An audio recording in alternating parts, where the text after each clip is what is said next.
Narcissists don't walk into therapy saying, "Help me, I manipulate people." They show up blaming everyone else. They say the world is unfair, that their boss was incompetent, that their partner was too needy. They scoff at the idea of insight.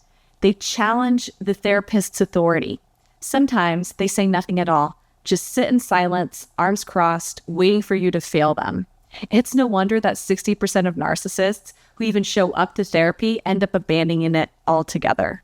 But here's something interesting. A small 2014 study that put pathological narcissists through 2 years of intensive therapy claimed that 53% of their participants went into clinical remission.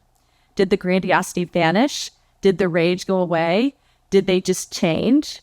I'm Jordan Travers, a licensed psychotherapist, and we're going to talk about what healing really means when narcissism is part of the picture. But before we begin, a word of caution. This video explores narcissism from the inside out, including moments of empathy. And if you've lived through narcissistic abuse, some parts may be hard to hear. Your pain is real, so please watch with care. Let's start here. Not all narcissists are created equal.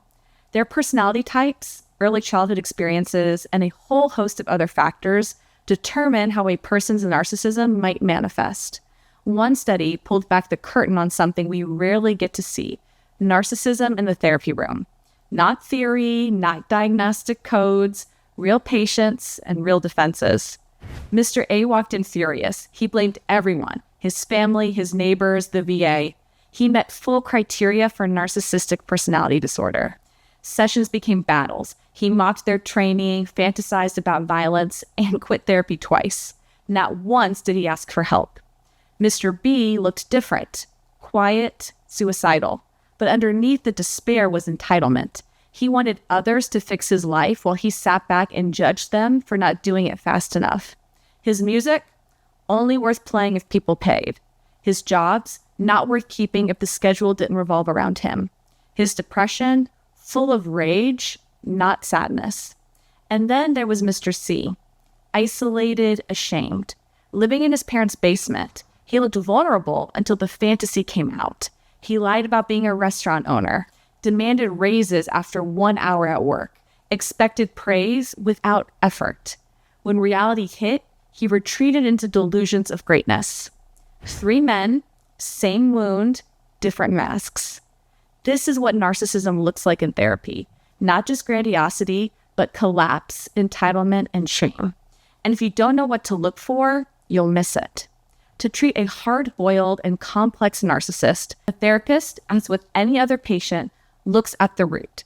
Where does this mess come from? What really makes a narcissist? It's not just bad parenting or genes or culture. It's the collision of all three. Research shows narcissism tends to run higher in cultures that celebrate individual success over collective well-being. Places where personal achievement matters more than connection, where being special is more important than being known. But culture is only one piece. Childhood experiences leave a deeper imprint. Some narcissists were humiliated, neglected, or made to feel invisible. Others were praised too much too soon, told they were exceptional without ever being challenged to be real.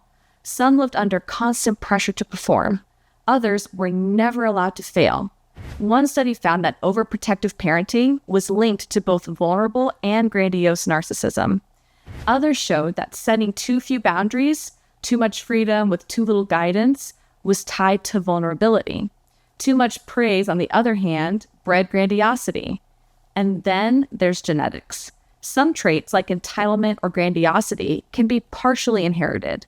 But even there, biology doesn't write the whole story. It just sets the stage. The environment decides what script gets played. So if you're wondering, were they born this way? The answer is almost always not exactly. Narcissism is built layer by layer, defense by defense. It's a personality adapted for survival in a world where being vulnerable didn't feel safe. And most times, it still doesn't. So the problem is deep-rooted. The defenses are impenetrable. Can all of this really be undone? The answer is a resounding no.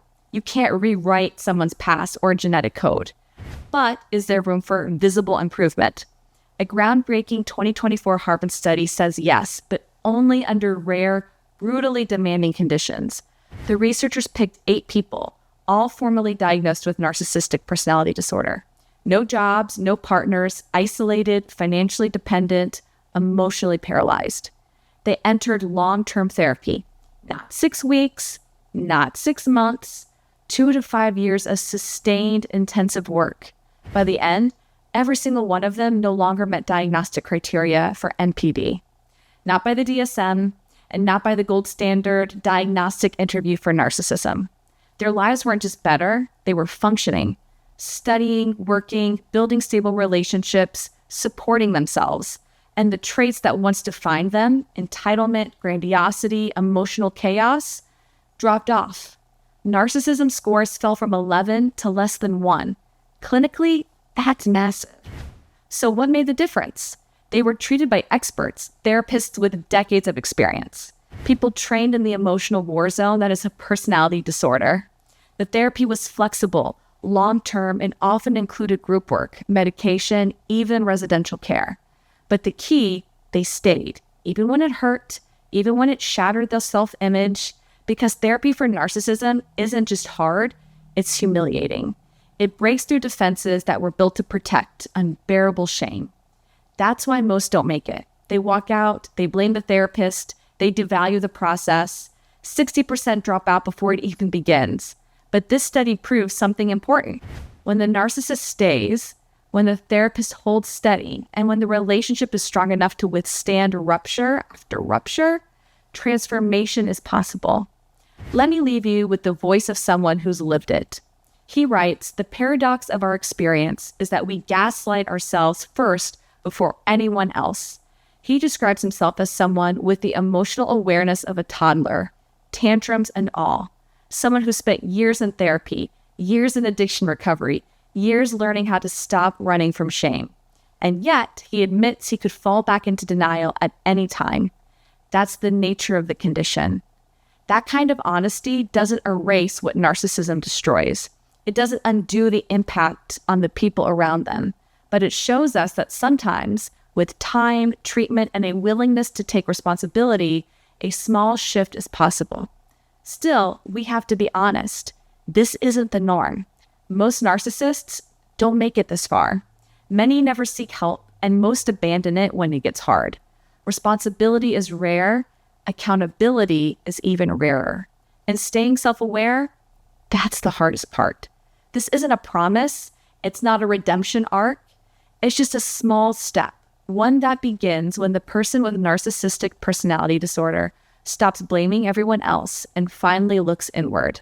And even then, that's only the beginning. I'm Jordan Travers, a licensed psychotherapist. And if you're navigating narcissism, whether in yourself or in someone you love, know that this isn't about hope.